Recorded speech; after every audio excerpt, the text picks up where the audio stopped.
Well, hello at last, and welcome to the brand new Maytime episode of the Sockmatician podcast. My name is Nathan Taylor, also known as Sockmatician on Ravelry, Instagram, Twitter, and right here on YouTube. Well, it's been an epic time since I last saw you. Apologies for that. Life has been incredibly busy here at Sockmatician Towers, and excuse me, a little bit phlegmy. I'm a little bit tired. I've been doing a little bit of travelling and flying. More about that in a moment. I've been incredibly busy. It's all been fun stuff. Well, yeah, okay, most of it's been fun stuff. There's other things that go on as well, of course, in the heady moments of life that you think, gosh, did I really have to go through that? Like a parking ticket that we didn't know had arrived and then had to pay much more money than we should have done, and they were about to threaten us with bailiffs because we didn't know we had it. We didn't get the first thing through the post. Annoying. So anyway, less about that, and how the devil are you? What have you been knitting on recently? What are you working towards? What are your knitty goals for the summer? Have you put aside all your Shetland and have you brought out all the cotton and linen? I don't seem to be that well thought through with my year of knitting. I wonder actually if anyone really is. So I'd be interested to know. Open up a thread on Ravelry if you haven't already, if you can't see one there already, and just talk about your year in knitting, because I'd be really interested to know if you're the kind of person who in January sets out allocated time for Christmas knitting, for example, or whether you are seasonal with your knitting. Do you choose different fibres and different types of things? So in the winter, are you knitting a fine diaphanous lace shawl that you can drape around your shoulders the following summer? And all the way through the summer, when it is warm, are you knitting that big chunky jumper so when it cools down, it's ready to wear? Or do you reverse that and only knit cool things in summer, probably for the next year, and likewise with the winter with the heavy stuff? There's all sorts of ways you might organise your knitting calendar, and I'd be interested to know, because I genuinely don't do any such thing. I sit around and I think, what do I want to knit? And usually I'm just taking my shoes off because it's incredibly hot. Today it's Sunday, whatever the last Sunday of May is, and might as well crack on with the roundup, shall we? I've just come back from Dublin, which was yesterday, which I was attending and teaching at the Woolin Festival, which is Dublin's first dedicated yarn festival, which is really, really nice. I know they've had the knitting and stitching show there in the past, but this is the first time, and Lisa and the gang who organised it did a cracking job. It was at the Alsa Sports Stadium, or Sports Centre, just outside Dublin, near the airport, and it's a very, very quirky venue, and I don't mean that with any kind of passive aggression at all. I really liked it. It seems, I caught sight of a plaque as I drove through the doors. I think it was built in 1948, so it goes back some way, but it looks like it was built in the 1930s or something like that. It's very, very got an Art Deco sensibility about it.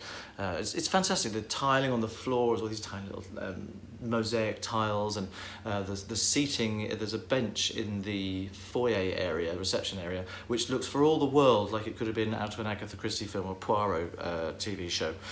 And the turnstiles are there. It's charming beyond all belief. I really liked it. The actual marketplace was in the main sports hall, so it was a proper sports hall, which had those things at the end that hold basketball hoops, which fold up towards the ceiling to keep them out of the way.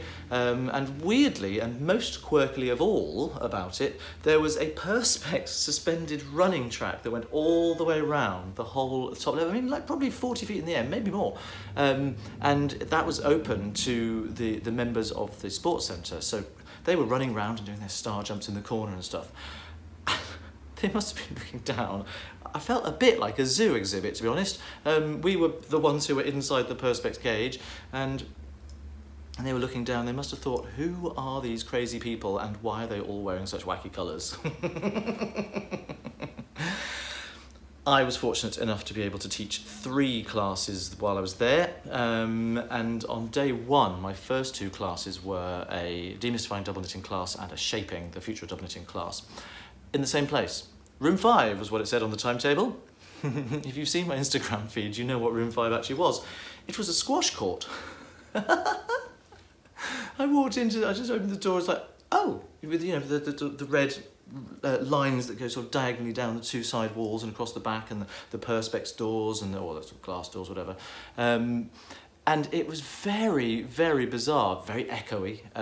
Now, I know some people have had a problem with that. I'd like to state for the record, I had absolutely no problem with the sound in the room at all. It was absolutely fine as far as I'm concerned. Lisa, the organiser of Woolin, she came up to me after and she said, "Were you worried about the sound? Did you have any problems?" I said, no, why? She said, "Was it not a bit too echoey and boomy?" I said, "I'm loud, I can probably cover any kind of echo and boom that the room wants to throw at me."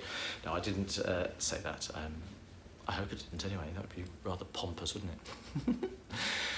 It was, day one for me was brilliant, I have to say. Two really, really good classes. What was lovely, this is my second trip to Ireland. You'll remember the first one was last September when I went to Catherine Hastings, hello Catherine, for her Atlantic Knitscape retreat. I know this happens twice a year. Now what Catherine manages to do, and I don't know how she does it, but she manages to attract people who are really, really lovely, and they all get on really well, and it's not just a one-off retreat. People go back again and again and again, and it becomes this proper repeat retreat, and it becomes you become part of the family. Now I've only been there the once. I'd love to go again. I've only been there the once, but I feel like I've been embraced and included in that family. So there was the lovely Kate who was there. She was there on a press pass, so she was wandering around. There was Orla, who took my second class, the shaping, and Lindy, who took my second class, the shaping. And I had, now, there's a lady whose name I can't remember who took my first class that day. I know she was with me in September as well. There was also Catherine, the other Catherine, who I bumped into. Who else?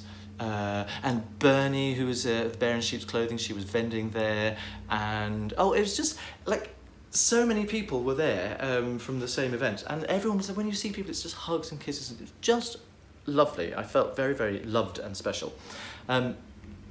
Now the first double knitting DK, the demystifying DK class, we had 14 people I think, and really, really well. People sped through, and we had lots of people who finished their little hearts and went away with an enthusiasm for double knitting, which I hope means I've got them.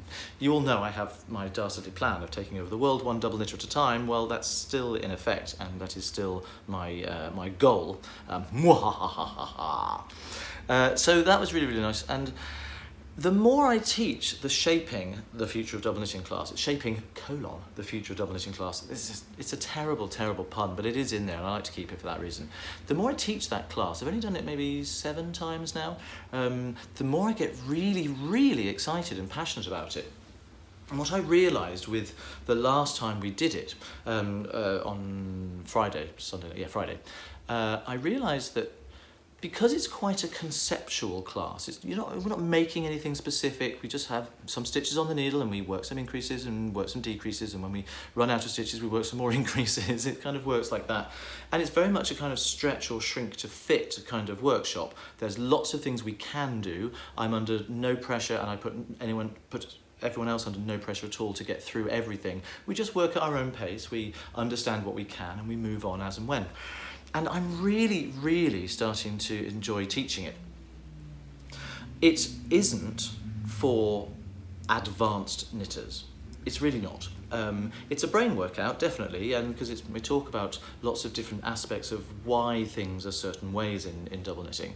But I don't think you need to be a particularly proficient double knitter, and this was proved to me by 2 of the ladies, but one in particular. They were actually sitting at a big table around here, so loads of people, and one of them sitting here and one of them sitting here. The one here had said to me, partway through, she said, "I'm sorry if I seem like I'm a bit behind everybody else." I said, "No, I hadn't noticed that at all. You're doing brilliantly well." And everyone processes things at their own pace anyway. She said, "No," I said, I only learnt double knitting 3 days ago. And she had the little swatch that she'd brought as her homework, because I asked people to bring some stitches on the needle so we can crack straight on. And she said, "Yeah, this is the only piece I've ever done." And the lady sitting here said, "I did mine recently as well." She said, "I learnt how to do it at 6:30 this morning." So I think that kind of proves that it doesn't need to be something that you've done millions of projects on.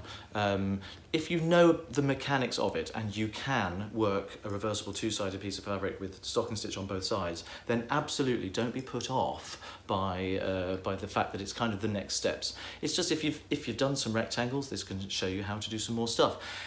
As well as, I call it shaping, but of course all of the increases and decreases, what else are increases and decreases used for, particularly paired together? Lace. So not only will it give people a good foundation of how to make hats and shawls and anything that wants to have varying shapes other than just squares and rectangles, it will also give people a knowledge of how they can turn any lace pattern into double knitting and then choose different colours and work the possibilities are endless. We talked about that quite a lot. But what I really enjoyed was actually going back to basics. In the class I talk quite a lot about stitch mount. I'm not going to go into it in too greater detail here, but obviously stitch mount, here's your needle, and a stitch can either be mounted that way on the needle or that way on the needle. A lot of people are under a little bit of a misconception. They think, well, if it's mounted the wrong way, it's going to be a twisted stitch. No, not at all. It could be. But a stitch mounted your traditional or your standard way could also be a twisted stitch. What matters is how you knit into a stitch. That's what turns it into a twisted stitch or keeps it as an open stitch. So that is really sort of interesting knowledge, and I discussed this quite a lot because it matters, because we're talking a lot about symmetry, and so how things are mounted, and you work into the front loop on one side and the back loop on the other. So there's all sorts of that kind of stuff going on. So it's kind of fun to be able to go back to the fundamentals of stitch anatomy and all that kind of stuff. And all of that is wrapped up in this class. And I've done a lot of thinking about that. So I know I've sort of thought about it in a way that some people don't need to, because they just do what they do and it works for them intuitively. But actually, if you get an understanding of the fundamental basics, I think it's a really useful foundation. I'm burbling about this, but I got really excited about it. And so a couple of people in the class were saying, "You're really passionate about this stuff, aren't you?" I was like, "Yeah, I am, can you tell?"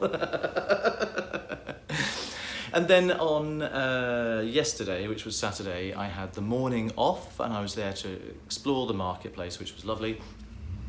A lot of my friends were there. John Dunballum of Easy Knits was having a bit of a challenging time. He dealt with it all brilliantly well, but a lot of the stock that he was having shipped over, because of course it's overseas for us over here in England, didn't arrive. Thankfully, he had brought with him 2 suitcases full of yarn, but he didn't have his full range of stuff. He wasn't able to set out his stall the way he wanted to. And I know he's really upset about that, because he has very high standards in his own work, which is of course always excellent.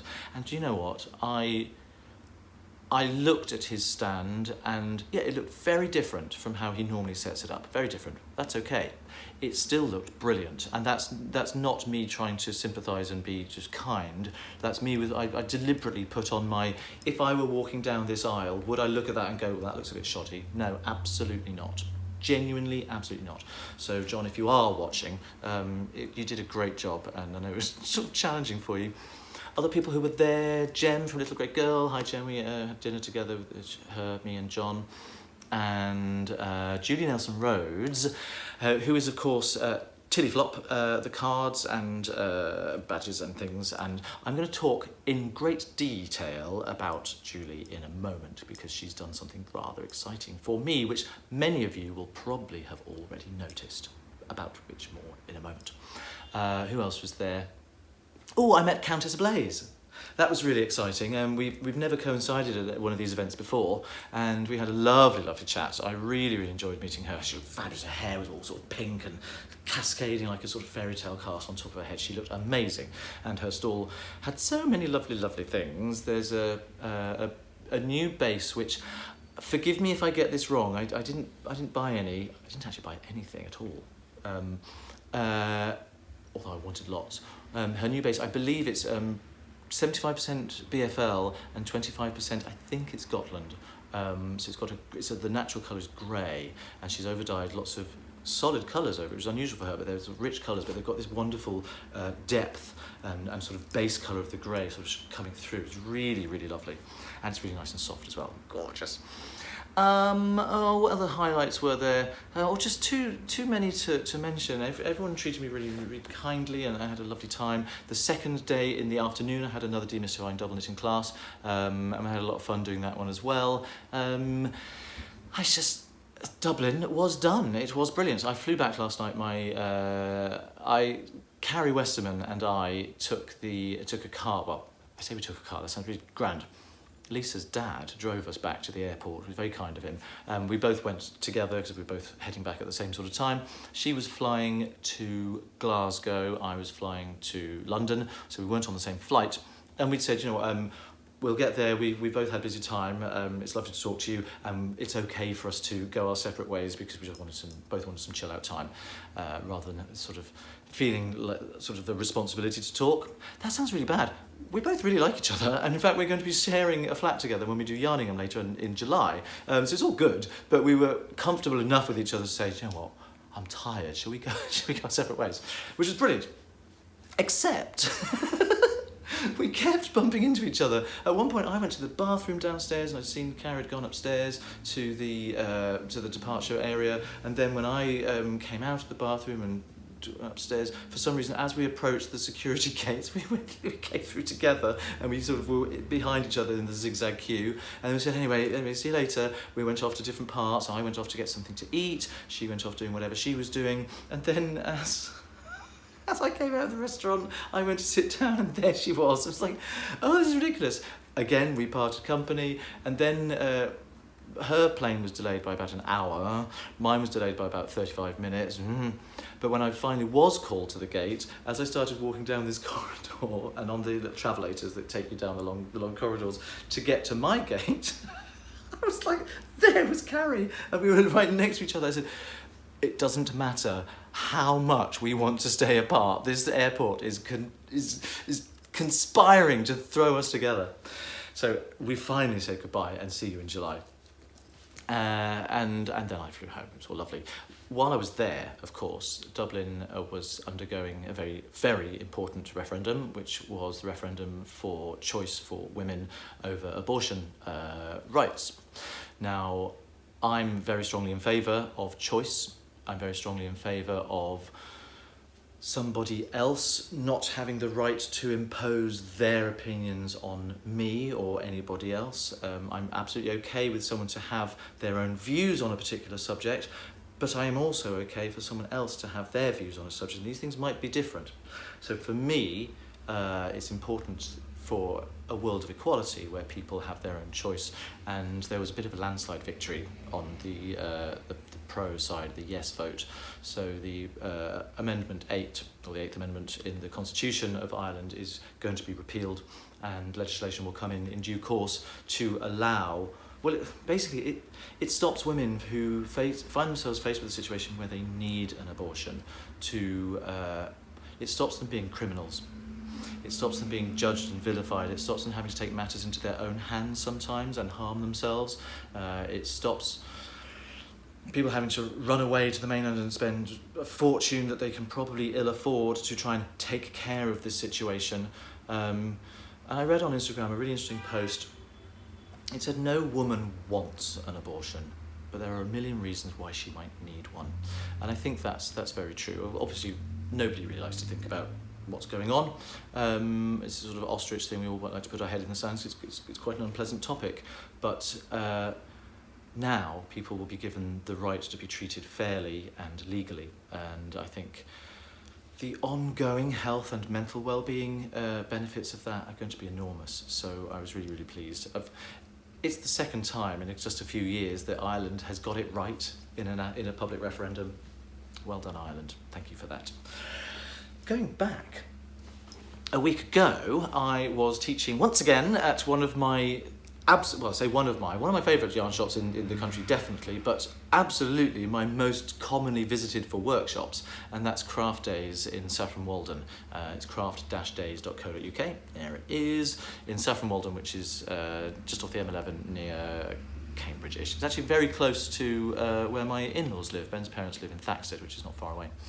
And Jane, who runs Craft Days, is just wonderful and keeps having me back, which is great. And I did 2 classes. I did the, no, hang on.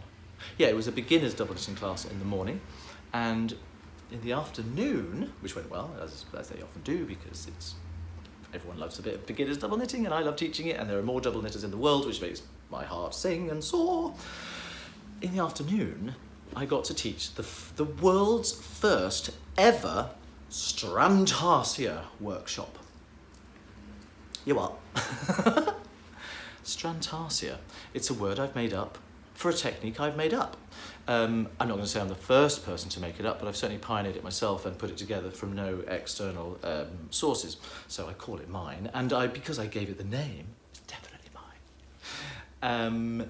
Strandtarsia, I think, could really become a very, very exciting technique.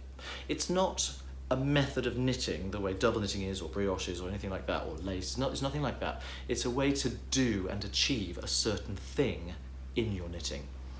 And that certain thing is adding a patch or a panel, a finite panel, of stranded, think Fair Isle, colour work, 2-colour stranded work, to a piece of knitting that's worked in the round.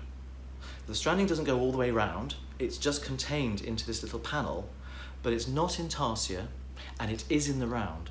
It's kind of weird to describe like that. So if you think about it, in tarsia, which is where you have the sort of separate blocks, and each one has its own strand of yarn, and you work backwards and forwards, you pick up one, you twist them together so they don't fall apart, work across with that one, drop that yarn, twist it around with the other one, and then move on with the next one. It can't be done in the round. There are lots of bodges and workarounds which sort of give the same sort of effect, but actually you can't do it just because the yarn you want is always in the wrong place.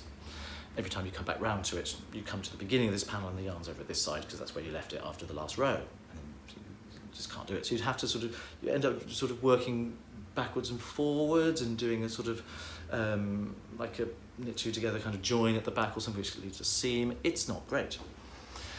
And people just like working in the round, right? It's nice, it's easy. Jumpers in the round, so much easier than a jumper knitted flat and seam. Blah. So you can't do intarsia in the round.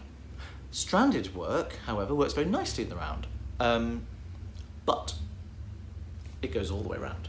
You have to carry your floats with you. You have to either carry floats and sort of really tack them in all the way around, which would be ridiculous and give you no stretch at all, or the patterning has to go all the way round your piece of knitting. Now with Strandtarsia, it doesn't. I will show you. You've seen this hat before, so many of you may have heard me talking about this process before. This is a hat called Dragged Across Aquitaine, which I haven't yet written up the pattern for. It's not available yet, but it will be coming out soon. So you can see there's actually 2 panels of the colour work here. This leaf design, which is done as stranded work. It's just sort of knit with that colour, knit with that colour, knit with that colour as you work your way across. So it's definitely stranded work. But also because this is, there's just two panels here, that's not part of Strandtarsia, so you could have just one if you wanted to. If you look at this hat, because of the texture of it, it's lace, you couldn't have floats on the other side connecting in the lighter green colour because they'd show through, but also you wouldn't want them. So what you get is the stranding on the back here contained within the Strandtarsia panel itself. So that is the technique of Strandtarsia. I'm really, really excited about this. I'm teaching this class at a few other places around the UK this year. I'm teaching it at San Francisco Vogue Knitting Live. I'm going to talk about that in a minute and give you a proper rundown of what I'm doing there. Because it's on sale, by the way, it's on sale, it's on sale! And I'm also teaching it at various places around New Zealand and Australia as well. So I think it's really, really exciting. So in the class, it went really well, by the way. In the class, this is what we make. So we make this little iPhone cozy. I've done it again. I was literally looking for my iPhone. I'm filming on it. What is wrong with me? I'm very tired, clearly. So this is a DK weight phone cozy. You can see it's worked in the round. There's no seams anywhere. It just works all the way around in one piece. But this piece of stranded colour work, it's a snowflake. My tension's not fabulous. It's this piece of stranded colour work is only on one side. So if we turn it inside out, just like in the hat, oh, I didn't weave in that end. Just like in the hat, here is the stranded patch here, and if I were to do it sort of side on, you can see it is finite. Love this technique. I really, really love this technique. So this is what we work towards in the class. If you finish it, you finish it. If you don't, you take it home and finish it. Either way, you're going to finish your learning about strand tarsia with something very useful to have. So it's really, really a lovely, lovely technique. What else? Oh, I don't know whether to do it now or not. Do you know what? It is a whip. I'll bring it in now because it's going to be a piece of strand tarsia, although it's actually not on the needles at the moment. This is going to be a hat. This is going to be a lovely hat with a tucked up brim like that, which is great. And what I've done is, Dan, you'll love this, it's a 1x1 twisted rib brim, but of course, because it's designed to be worn tucked up this way, I'm working around what is the sort of the wrong side of the brim, in effect. I'm working the purl stitches through the back loop, which when you turn it up, become the knit stitches on the front. So that's how that's working. And then I've done a few rounds of stocking stitch at the top. Now, the reason it's off the needles is because I've lent a pair of my needles to my friend Adrian, who is learning how to knit, and his hadn't arrived, so I let him have mine, and the needles that were then on here, I needed to take off because I needed them for one of my classes. So at the moment it's not on the needles, but I'm showing you this because it's kind of a whip now. I'm doing whips here. Because it will have a strand tarsia panel on the front. So rather like this has a panel there, it's not going to have one on the back. It's just going to have, it's got a big snowflake design, and it's going to be in cream, so it's going to look really, really nice, and it's just going to sit on the front, or you could wear it at the side, or you could wear it at the back. Obviously, wearer's choice. But that would be done in strand tarsia. So it's not a hat for me, so it's a little bit snug on my head, but we've got that much of the brim there, so that's how it's going to sit. And then there's sort of plenty of room here for a nice, lovely strand tarsia panel there. Hairline's going back further and further. I don't care. So that's what I'm doing here. The yarn, such a beautiful colour. Look at all that variegation, all that variation of tonal loveliness there. The yarn is Swamp Thing. It's DK weight. It's 100% merino, I believe, and it's from John Dunballum of Easy Knits, easyknits.co.uk, and it's absolutely lovely. Now this is the yarn that I made all of my swatches with for my book.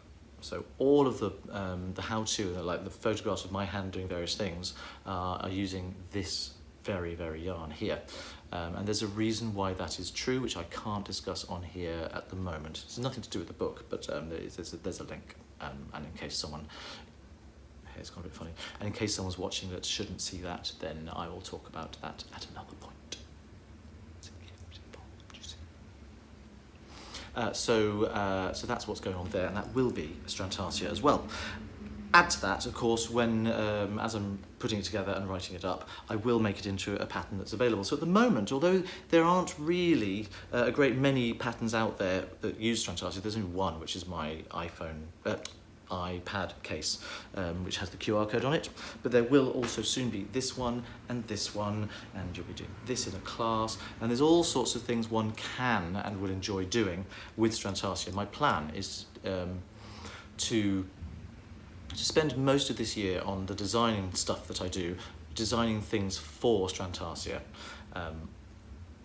When you take the class, you'll realise you don't need to wait for that to happen. You don't need to wait for there to be patterns out there. What it gives you is an ability to take a motif or an emblem or a piece of, it's just a little stranded chart, and add it to anywhere you like on a piece of knitting that you're doing in the round. So if you're knitting a jumper in the round, you just stick something here, like a Hufflepuff logo or something, like a sports logo on the front of a hat, or a little ankle motif on the outside of a pair of plain vanilla socks. There's all sorts of practical applications for it, and that's why I'm so excited.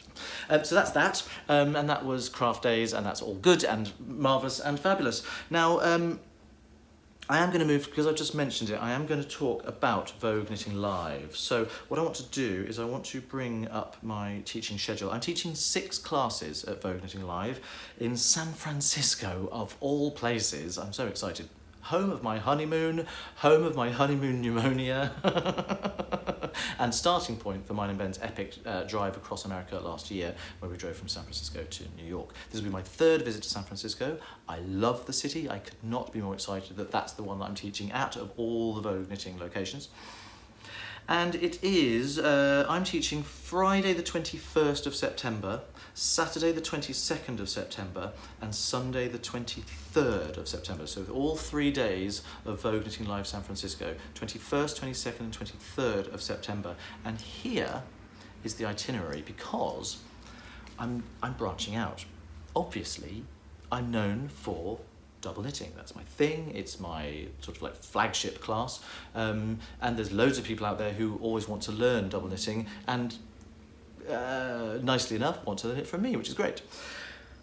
But I'm doing more, because Vogue Knitting Live has so many different classes and they pride themselves on the variety of the things that they offer. They asked me if I could put together some other classes. So I offered them Strantasia. Yes, they've taken it. They didn't want me doubling up. So I'm doubling up the beginner's double knitting class, because that really is my flagship class. So there are 2 of those. The first of those is the morning of Friday the 21st of September. So that's 9 o'clock till 12 o'clock in San Francisco. It's the Hilton on just off Market Street near Union Square. I think it's Union Square. I'll check that. So it's right in the centre of downtown San Francisco. Friday the 21st of September at 9 o'clock, we're doing the Demystifying Double Knitting class, my beginner's class. I know that the Demystifying Double Knitting classes are selling really rather well already, so if you are keen to get one of those places, don't delay. They really are, they're very nearly full. The second class I'm doing that day is from 2 till 5, so this is again on Friday the 21st of September, and this time it is a brand new class. It's cuff down socks for beginners. So people who can knit already but have never knitted a sock, I'm going to be walking you through the process of how to create a cuff down sock. Actually, we'll be working on a tiny little version of a sock in the class so we can get all the different elements added in.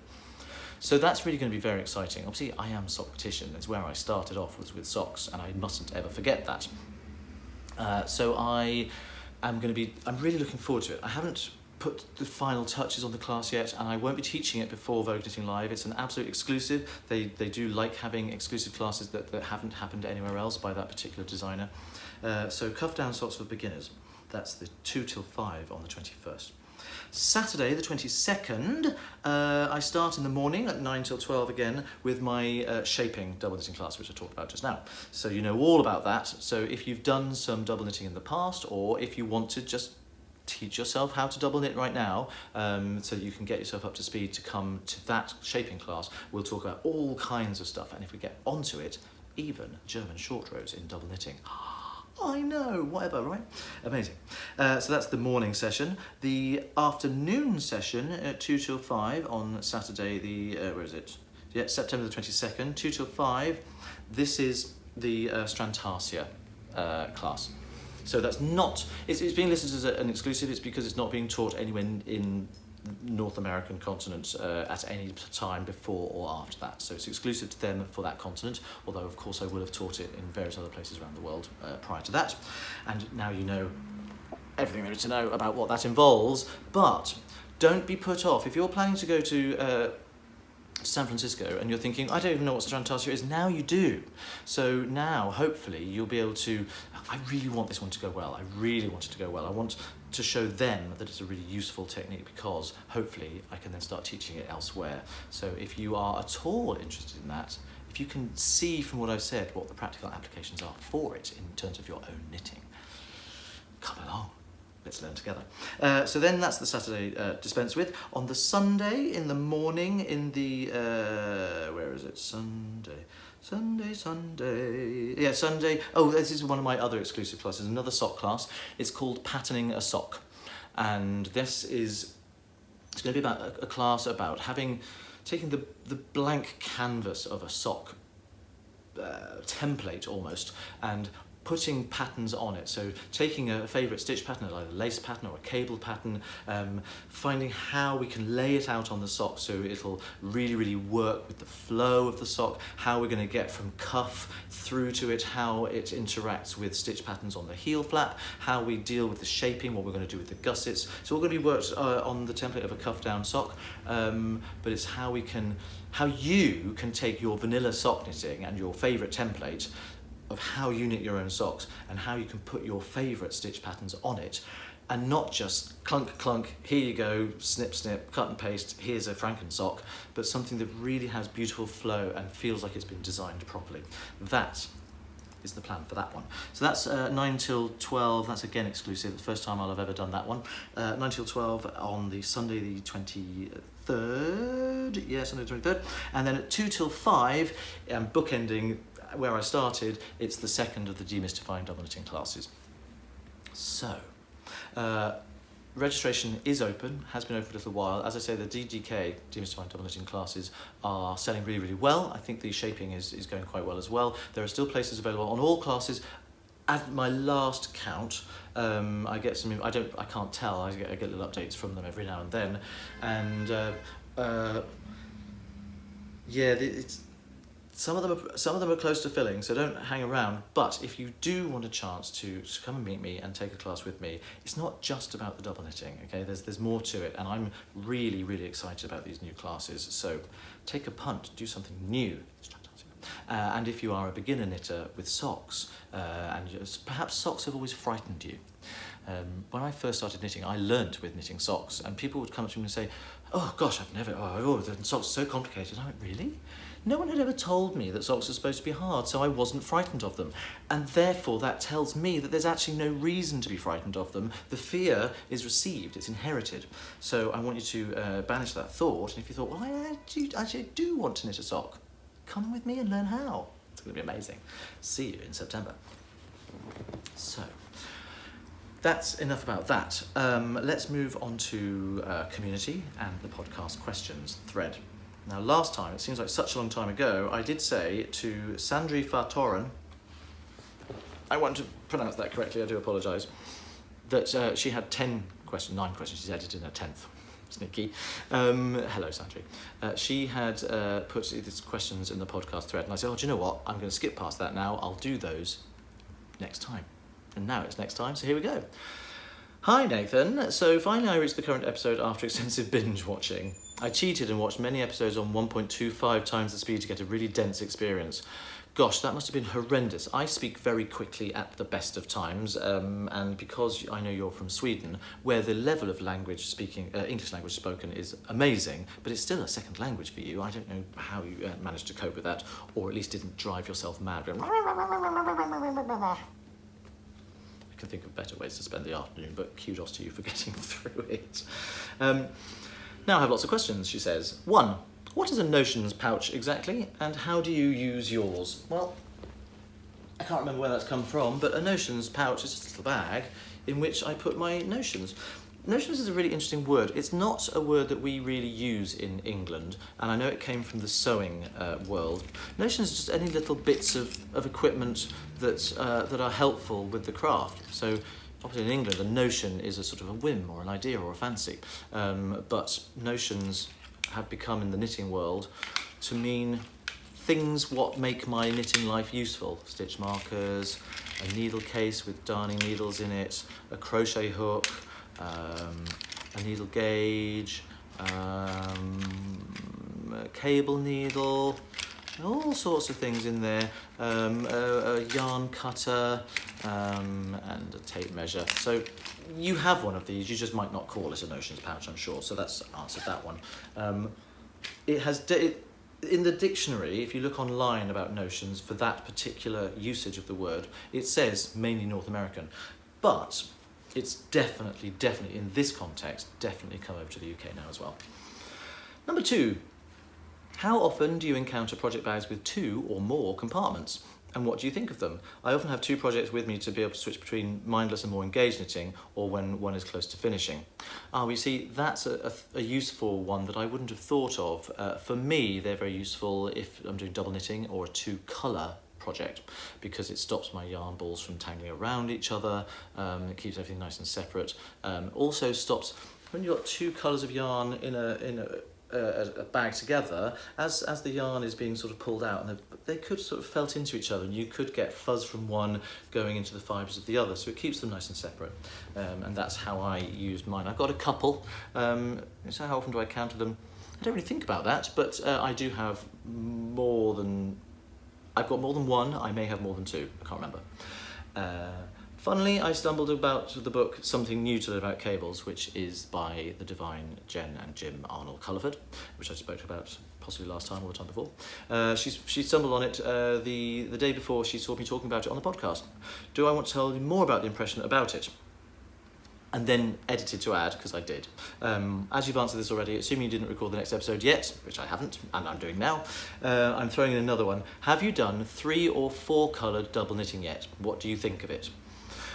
Well, I have. Everyone who didn't watch the last episode where I was talking about Something New to Learn About Cables, go and get it. It's brilliant. It's a fantastic book. It's so well put together. Lots of tips and tricks that will make your cable knitting so much more useful for you. Have I done 4? No, I haven't. I've done 3 colour double knitting. I knitted just a square thing, rectangle thing, with the Union Jack. I was obsessed with it, the socks and the... I like our flag. And I did the 3 colours, red, white and blue. It was tatty old horrible yarn that I'd got from a charity shop. It was really sort of scratchy and horrible and thick. And to be honest, I didn't really enjoy the process. I haven't done any more since. I coped with it perfectly well. I got through it. I made the thing. It exists. I don't have it. I don't think I still have it at all. I must have it somewhere in a bag. I didn't really enjoy the process. It didn't have the same flow for me that working with 2 colours does. When I do double knitting, I have 1 colour in this hand and 1 colour in this hand, and I work the 2 as I need to. And I really enjoy that, and it has a real, that's the only word, flow to it. It has a real sense of progression and ease to it. Now, I've only got 2 hands. I haven't got a third. With the 3 colours, having to remember to rotate. So if you... Colour A on the front is colour B on the back. Colour B on the front is colour C on the back, and colour C on the front is colour A on the back. So getting that rotation right, and it just... I just had to think too much. Now, maybe... calling myself a liar and a hypocrite here, I say to my students when they're saying, gosh, it's really hard, you have to concentrate all the time, don't you, in double knitting? I say, actually you don't. Once you do now because it's new to you, but once, you know, just like anything else, when it's new it's hard and takes a lot of brain power, but when you get better at it and more used to what you're doing, you won't have to work so hard. So maybe I just need to do more. I didn't really enjoy it. I don't see... There's floats in 3 colour and 4 colour double knitting.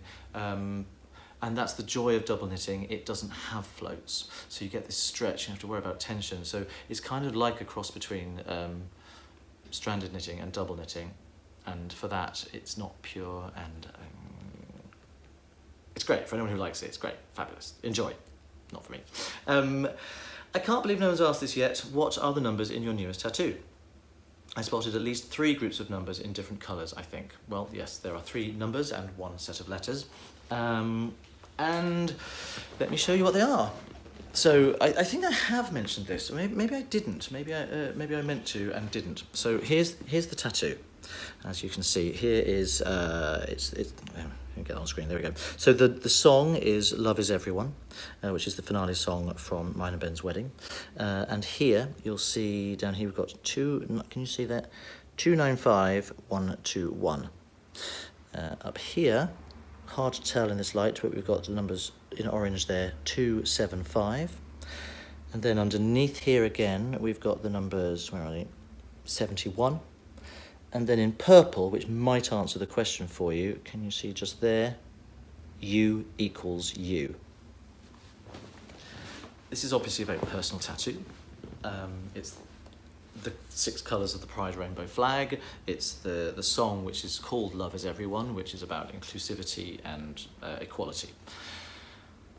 The numbers are probably the most personal thing they can be, and I'm very happy to share talking about them They are my journey from HIV diagnosis to undetectable, told through the numbers of my viral load at the various points that I had it checked.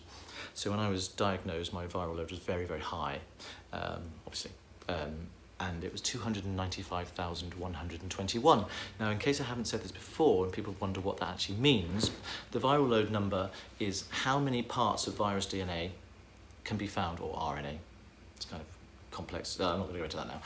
RNA is ribonucleic acid, and DNA is deoxyribonucleic acid, and the DNA is the double helix strand, and RNA is a single strand. HIV is a retrovirus and it has RNA rather than DNA, but that's another story. So unchecked, your viral load grows and grows and grows, and the viral load number is how many parts of the genetic material, shall we say, of the virus can be found in 1 milliliter of blood. Now, in my case, at that point, it was nearly 300,000 per milliliter. It's kind of doing its thing in my body. I started 3 days after diagnosis. I started medication, and 4 weeks after starting medication, my viral load had come down to 275.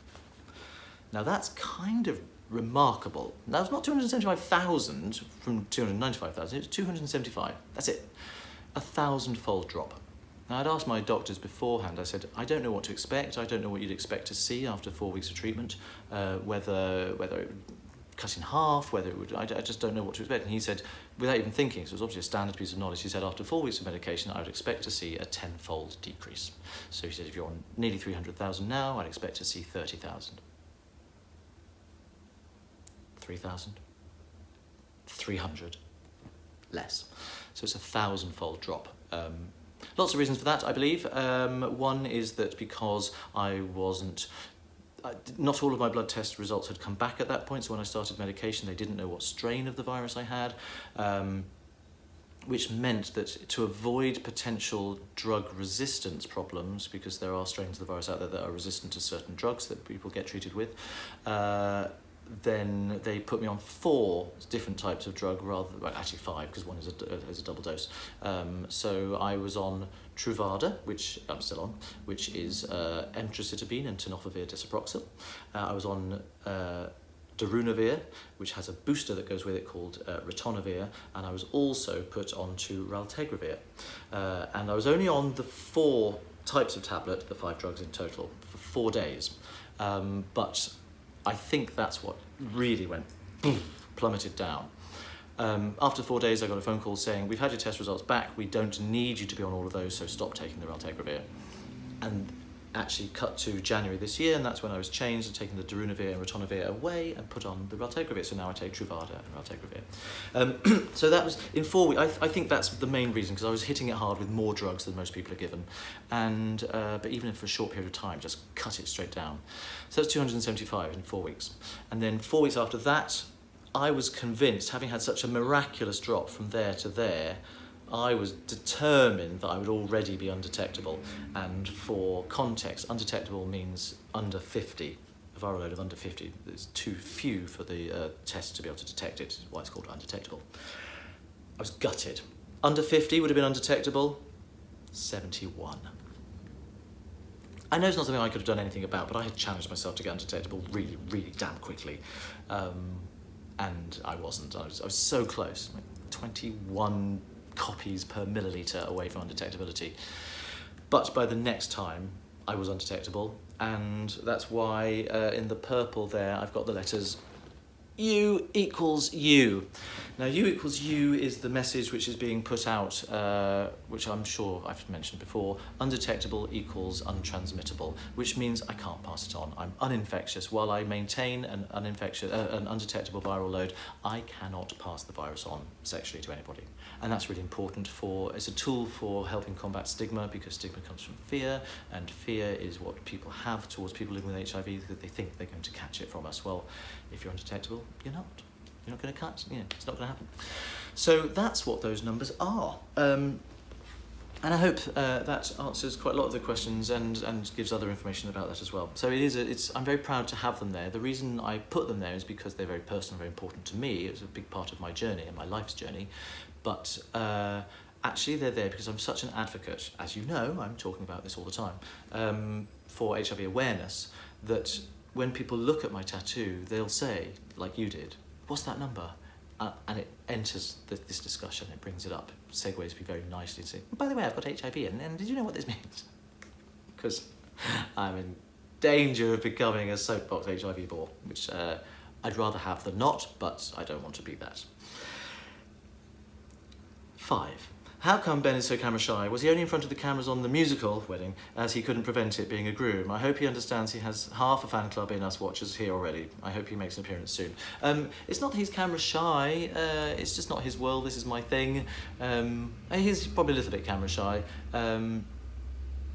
He appears on television quite regularly in various documentaries and things that we've done together and separately, and news reports and things. He seems to be a bit of a rent-a-gob when it comes to talking about the arts, and TV company, news broadcast production companies will come to him regularly and say, can you come on and talk about such and such? And he's happy to do that. So it's not that he won't, it's just that we don't. No better answer than that, I'm afraid. I remember most of your answers towards crochet and your take on it, with not liking the texture. Don't write it in. Read back, see back what I said in the past. I can't remember all the things I said, but I don't have time to crochet because I'm doing what I'm knitting, is mostly the thing. However, I've not seen you saying anything about Tunisian crochet.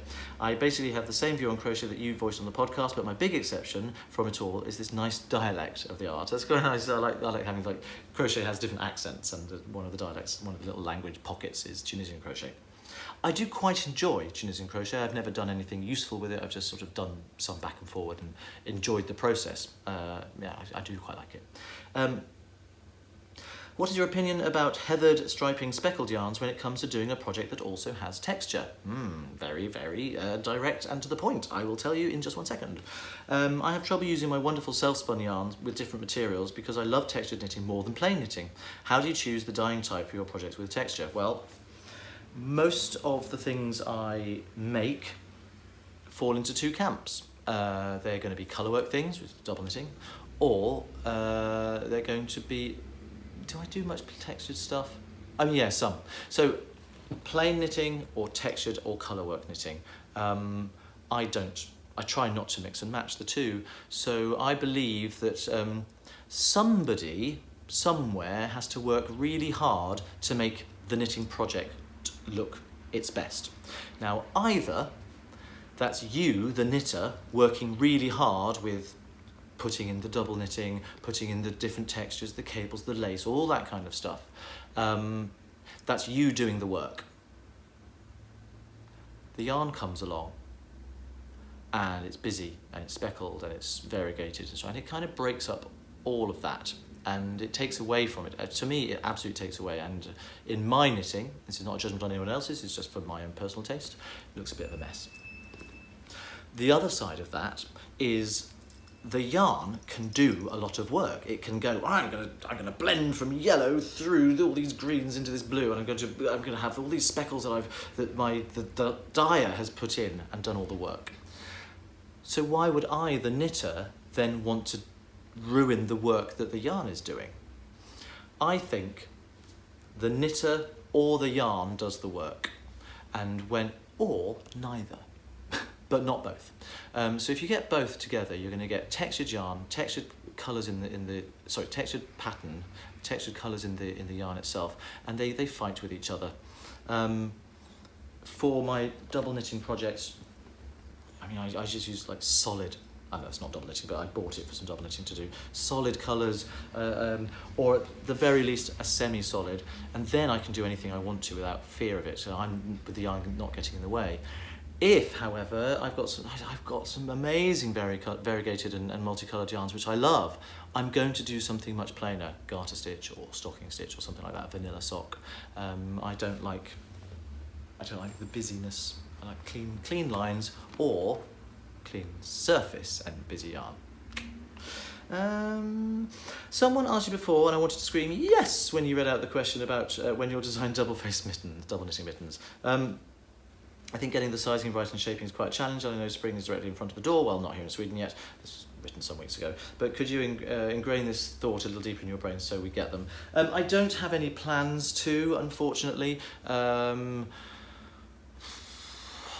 Yeah, it doesn't thrill me, I have to say, because I think a mitten is something that really does have, I mean, there's no reason why it can't be reversible, but it has a public side and a private side. So I don't really see the point in going to all the effort of making the inside look so lovely. Yes, of course, you could wear them one either way, or inside out one way and one day, sorry, and outside in the other, but which is the same. Inside out and outside in, they're the same. You know I didn't mean that, right? Yeah. So I'm not in a great hurry to do it. I might do one day. I quite like the idea of sort of ticking that box, but don't hold your breath. 9.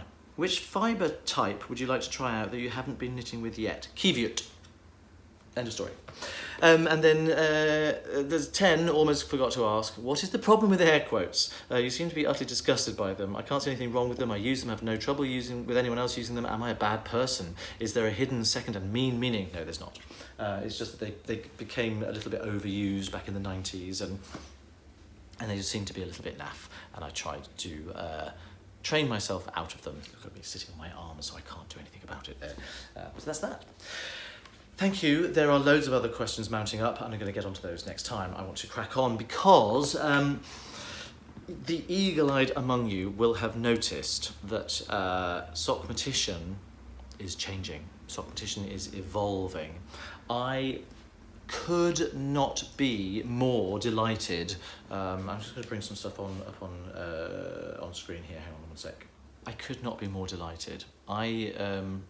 Gosh, it seems like such a long time ago, but the actual work on this has taken a short time. I spoke to Julie Nelson-Rhodes, Julie Tillyflop on Instagram, last year sometime, maybe September, and said, "You're really rather good. I like your stuff, and I'm thinking about getting my branding done. I need a brand identity." And she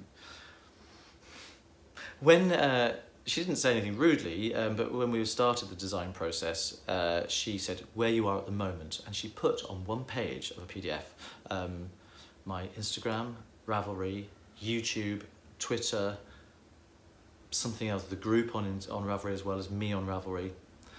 It was such a mess. Different photographs, different things, different colours, of nothing the same. It was horrendous. And Sockmatician's becoming quite a thing, and I kind of think he needs something that looks good, you know? And the good thing about working with Julie is she knows me. She knows me really, really rather well, personally as well as professionally. We had the absolute best time putting this stuff together. This is what we came up with. There was a lot of toing and froing. I have to say, Julie was brilliant. She pretty much nailed it with the first pass, but there were things that we wanted to refine. I wanted to see, I said, oh, I really do like it, but can I just see this instead? And she'd show it to me and go, yeah, do you know what? You were right, put it back. We did that quite a lot. But obviously, maths is a big part of the word Sockmatician. Mathematician is where it comes from. I'm not by education a mathematician, but I am sort of by the way my brain is wired, and socks is where I started, and putting those two things together, that's where the word came from.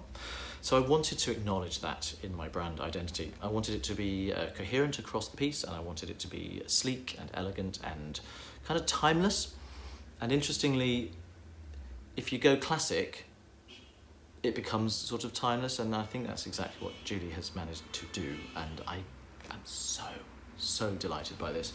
So we've got 3 versions of the logo, and I have various different options. It can be black on a white background, white on a black background, black or white on a transparent background, so we can put it over tops of photographs and things like that. So there's lots of applications for it, but in essence we've got 3 different versions of the Sockmatician word.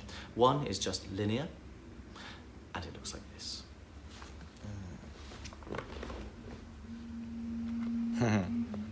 I love it so much. I really, really, really can't tell you how much I love that. So to walk you through what's going on here, it is just the word Sockmatician, but we've altered 7 of the letters. There are 12 letters in the word Sockmatician, and 7 wasn't chosen by us, it just was what looked good and right. You'll see the O here the S is unchanged. The O is the degrees symbol, like 90 degrees for a right angle. The C is unchanged. The K. Now the K was interesting. I had quite a long journey from Genesis to this. It is, if you take away the upright and you spin it kind of like that, it is the is less than or equals to sign with the extra line going across the bottom there. It would be a horizontal line, of course, but we've amended that. The M is unchanged. In the first A there, I need my hand there, in the first A, can you see we've got this little curved line? That represents an angle. So if you see on any massing, so we've got an angle there. I love it. If you look very closely, it's all dotted and it looks like a little necklace. I love it. Then the T. Now, this is where Julie and her knowledge of me really came to the forefront. The T features the equals sign. That's why it's got this second parallel line across the top.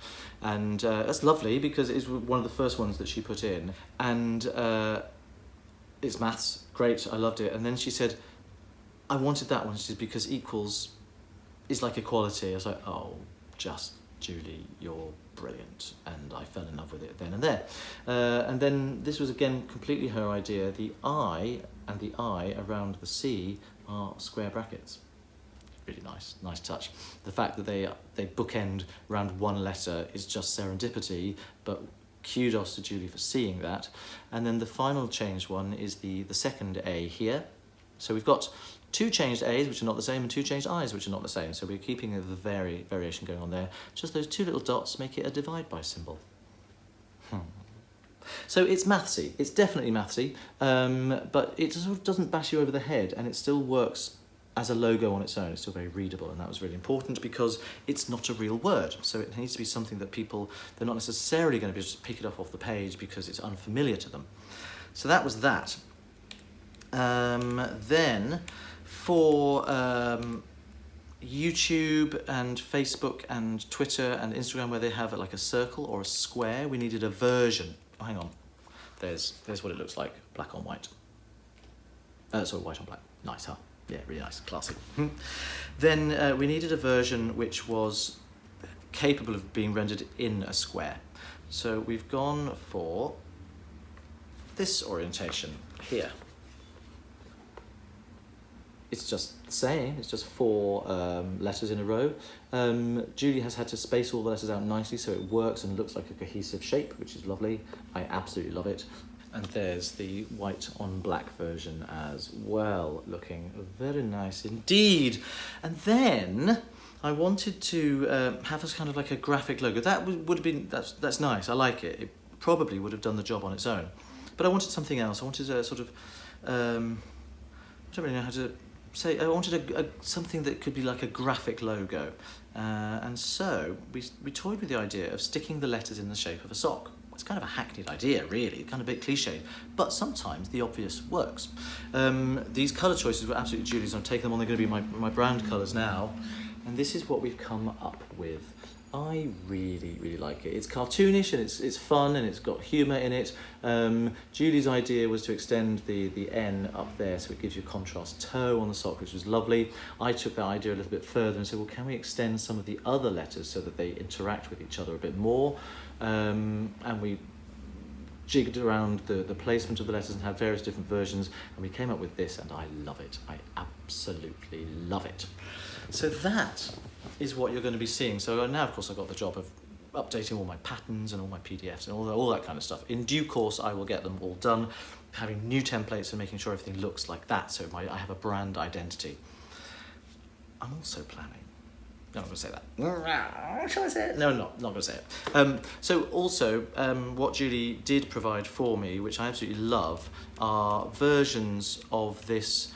Because I am who I am, I wanted to have versions of all of these logos that I can bring out if ever I'm doing anything that celebrates any LGBT issues or is to do with anything like this. I'm going to have my rainbow coloured versions as well. Either letters on its own in sock format, very nice, or with the black background of the sock. That's lovely, isn't it? Oh, it's like a stained glass window. Oh, yes, it's very lovely. So there we are. Golly, it makes such a difference to me. I mean, it's nothing, it's pixels on a screen, of course it is. By that I don't mean to belittle what Julie's done, of course not. But I mean in terms of Is it going to affect my life in any tangible way? Not really, but it makes me feel good. It makes me feel that there's something that really fits me. I think it works very, very nicely with who I am, and I love it. I really do. So Julie, oh my goodness, I love it. And Julie knows I swore quite a lot when she sent me the final version and said, I beep, beep, beep, beep, beep, beep, beep, love it, in an email to her. It's like, oh gosh, that was quite a shock of an email to open, because, you know, Sockmatician is quite clean-mouthed most of the time. Not so much. So that's that. Let's move on to some other community stuff. Let's call this stash enhancement, shall we? Because a little while ago I was contacted by, let's get the company name right. Oh gosh, I'm not gonna get this right. Lamy Projects, Lami Projects. .etsy.com or Instagram, Lamy Projects. And I was... Lucia and Martina, who live in Bratislava in Slovakia, contacted me, and they work with indigo dyed fabric, hand dyed indigo fabric, and they wanted to send me a bag from their... Oh, gosh, it's so lovely.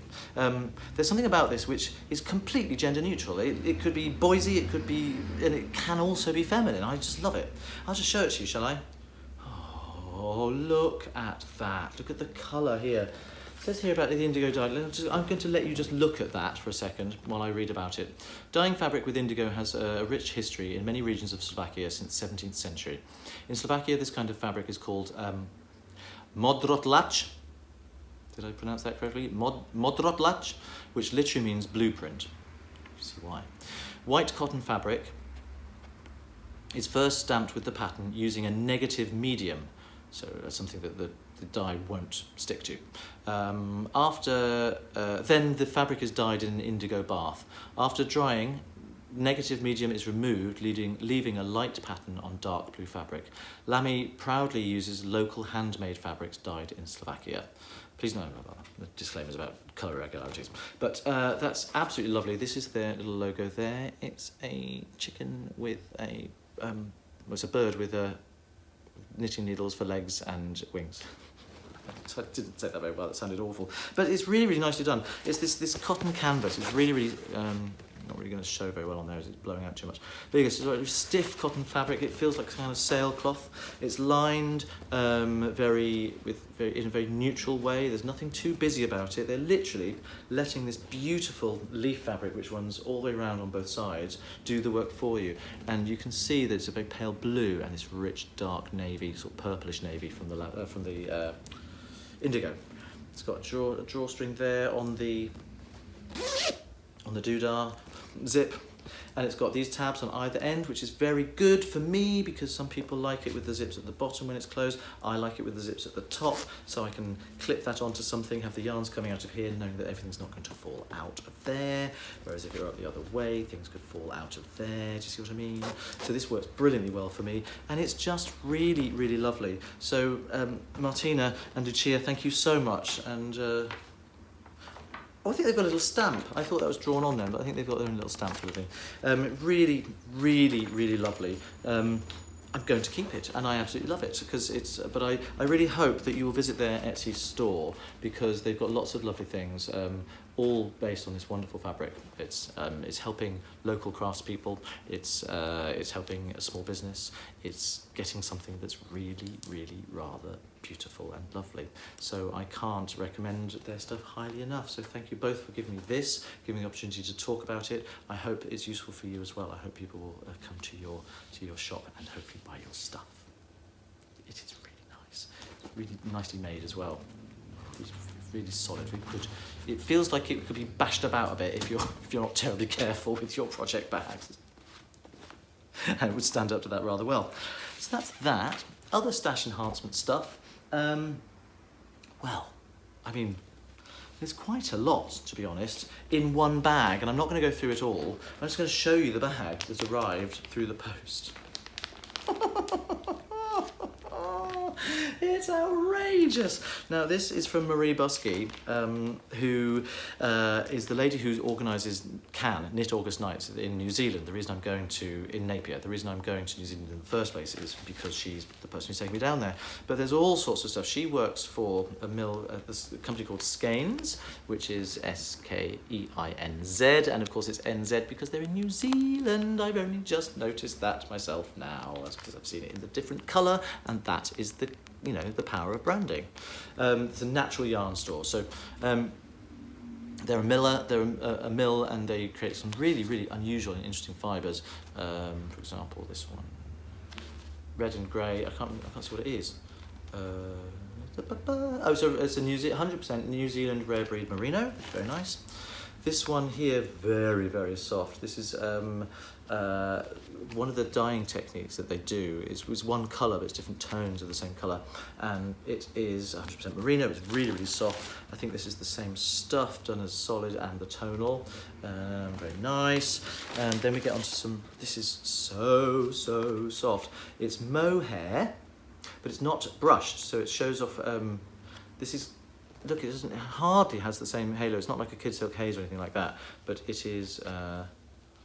It's 70% kid mohair and 30% merino. Really interesting, beautiful colour as well. These are just samples that she's let me have a play with, and I'm really enjoying them. This is fabulous. This is 80% alpaca and 20% Polworth. It's got this real sort of like squidge to it, real denseness to it. Lovely, lovely, lovely, lovely. What have we got here? Merino, soft stuff in different colours. Mint, it's blue to me. Mint and Monet. I think that's just a merino again. This one, oh, I love these colours together. These are beautiful. They really should be in a hat together, shouldn't they? Aren't they gorgeous? Look at that. This is, it's a recycled blend. Blend of merino wool alpaca with 50% possum. Possum, honestly, look at that. It feels really lovely. So it's alpaca and merino and possum. What are the contents in terms of proportions? I'm not sure it says. I'll look into that. But really, really lovely. And finally, this is more of the dyed stuff in the merino, which I think is just the merino. Merino. Yeah, so there's all sorts of different colours. I mean, that's the whole bag, except one thing, which I'm not showing you because it's a different type of fibre and it's a different type of yarn, and it could be something I'll be talking about very soon in a very special way. Marie, thank you so much. There's so much here, which is brilliant. I'm really looking forward to getting my hands dirty and putting some of it on the needles, particularly the stuff with the possum. I absolutely love it. And I love merino. I've never worked with merino, so that's going to be interesting. And I love this alpaca Polworth as well. That's not to say the merino on its own isn't lovely. It's really, really soft, actually. It feels quite high twist, so it doesn't look like it's going to bloom a great deal, but it's really, really soft. Sometimes when you have a high twist, it takes away that bounce. But no, well, the squish, it always bounces with the high twist, but you know what I mean. It takes away that soft luxuriousness, but it feels very lovely. However, for me, this is where it's at. These colours are fabulous. It's going to be a hat. It is going to be a hat. Maybe Fair Isle. So that's that. And then in Dublin, I had a rather lovely 2 gifts from 2 of my students. Very, very kind, very thankful for you. I'm just going to open a little card here to see what it says. Hi Nathan, I thought I'd bring you a bit of my town as a thank you for the class. Neighbourhood Fibre Company is Baltimore based. Carida Collins dyes the yarn in her shop and names the yarns/colours after neighbourhoods in Baltimore or places nearby. I chose for you this sock blank in Gunpowder Falls, which is a state park in Maryland. I own this colourway myself. I hope you like it. This is from Judy. No affiliation, just a happy customer. Well, Judy, this is what it looks like. You know what it looks like. Everyone else, this is what it looks like. I've never seen a sock blank done up like a skein like that before. I thought when I saw it that it was some weird kind of chain plied yarn, but obviously it's a sock blank. Let's see what it looks like when it comes out. I've never worked from a sock blank before. I'm not sure how I'll get on with the crinkle, working with the crinkle, but I'm very happy to give it a go. Oh, it's lovely because it's a very sort of long colour change gradient. Very nice. It goes to the grey at the end there, and if I'm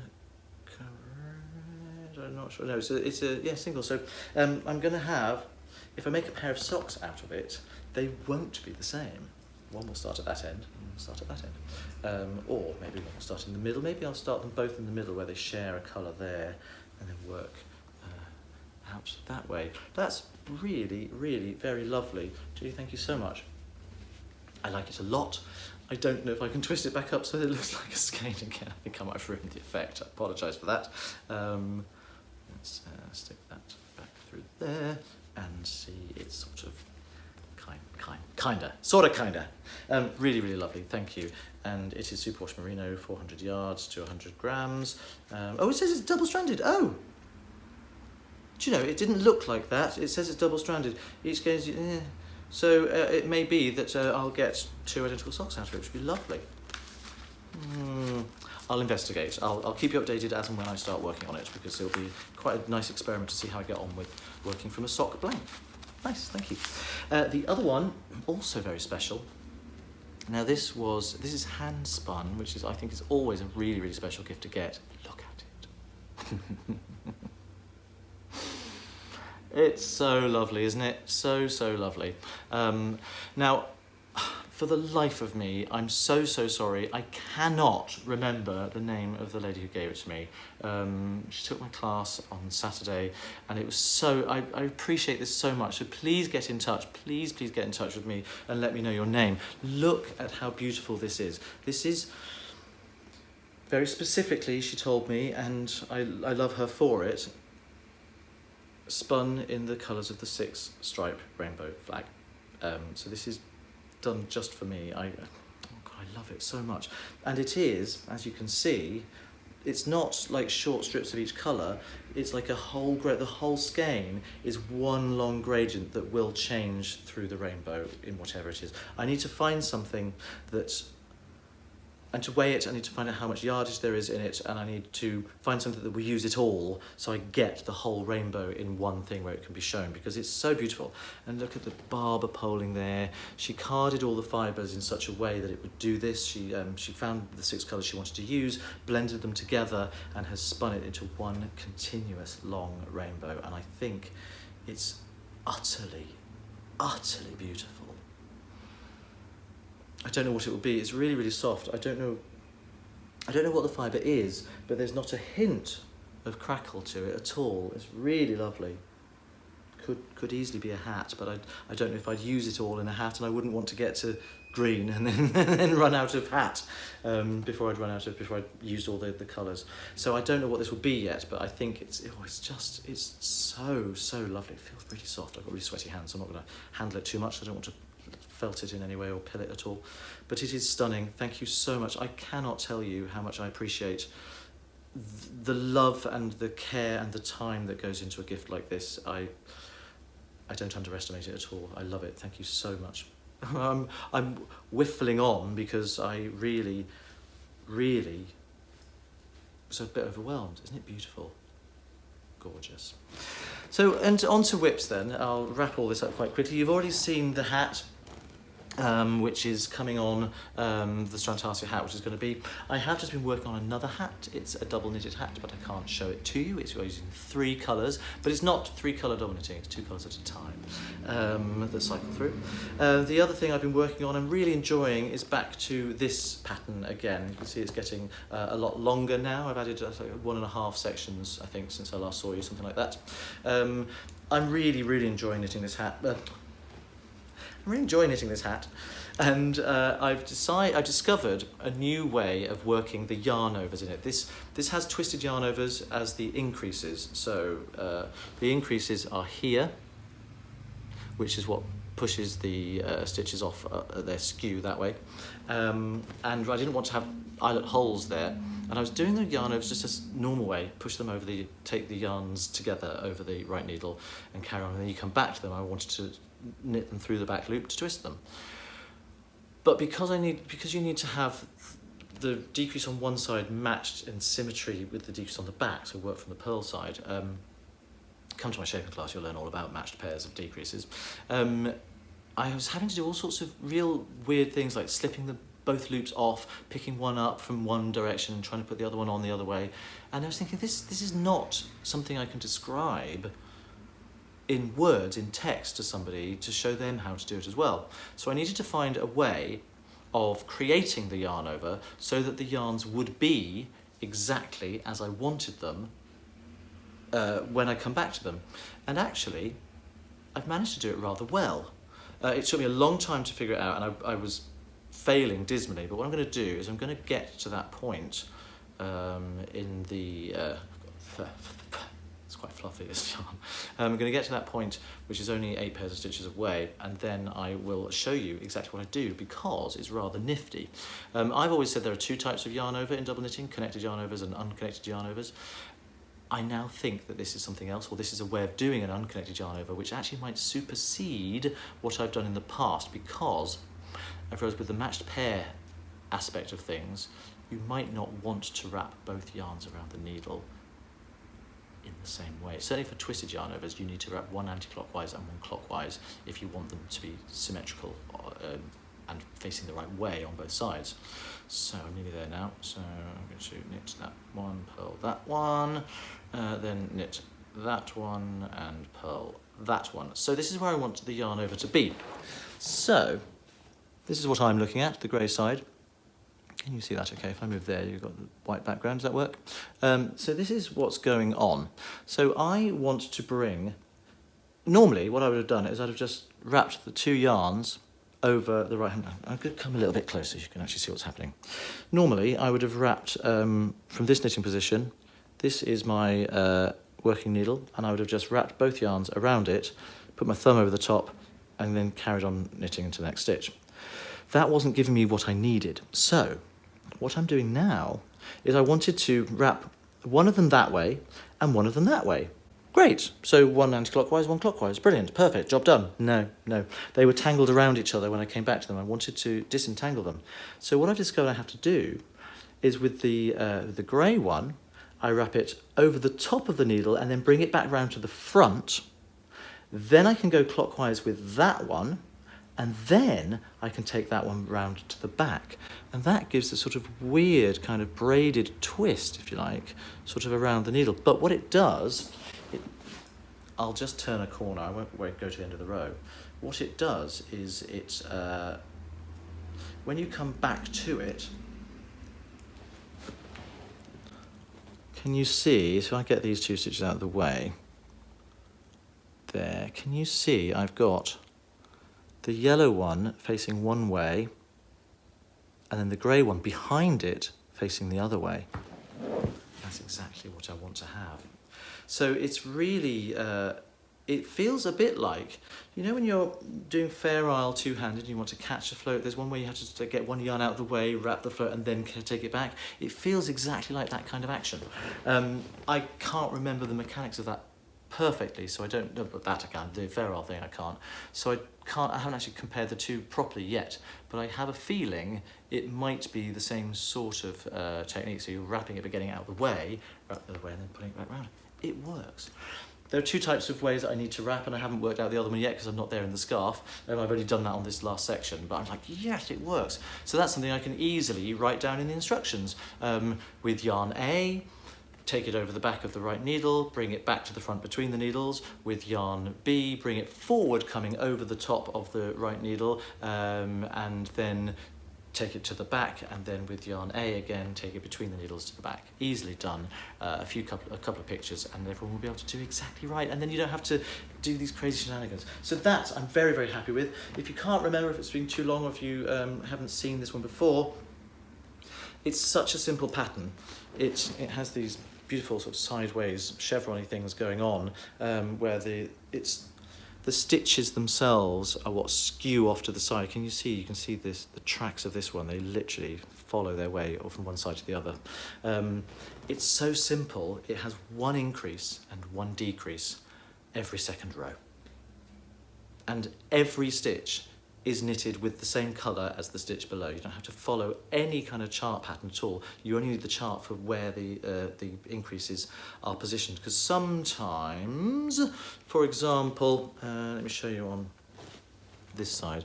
Up here, These are worked as a knit two together on the facing side as you go, but then as this starts to skew across, these decreases become an SSK as it works across that way.